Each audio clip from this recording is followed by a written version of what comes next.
these computer simulations that we used are rooted in science, and they're heavily validated, not only at a component level, but also at a system level.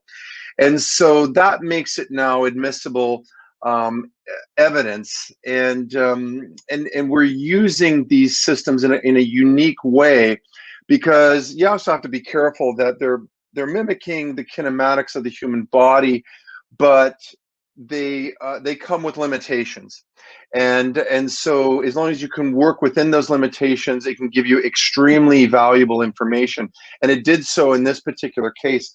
So this was a file where there was a domestic dispute. Two officers responded, and as soon as they came on scene, the suspect took off running. One officer followed on foot and soon lost the suspect. The other one followed in his patrol vehicle, eventually caught up with the suspect, and then took chase on foot. It went down a narrow back alley. There was a scuffle, and the only witnesses of this event were, there was one visual witness that says like it was across a parking lot through some trees, and they saw that there was two men struggling. That's basically what they said. So really wasn't credible information. And there was two audio witnesses that were in the carports adjacent to the kind of the alleyway that they were struggling in. They said they heard the jingling of handcuffs and then two shots in quick succession. Okay, so that's all we had. And we're left to rely, if you will, on a potentially biased narrative.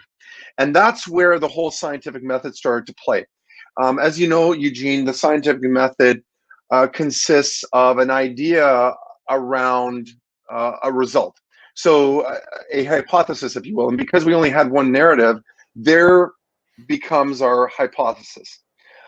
And then we test against that hypothesis, and if we can't reject it, then the last step is that we must accept it.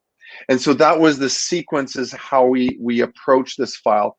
And basically what we did, and anytime you're going to do a simulation, it's like any modeling software really, is that garbage in equals garbage out.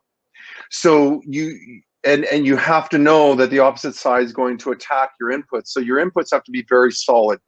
And so we took the narrative and we created what we called a statement quantification video, where we just played out the narrative between two people and then made measurements from that video. We looked at, forward velocity, we got elbow angles, shoulder angles, torso angles, all this kind of stuff. And then we were also, we did some testing in the lab. We wanted to know what the force was on this particular round in this particular section of the body. And the reason was because we thought that there might be some influence over the movement pattern at the location where the bullet actually landed.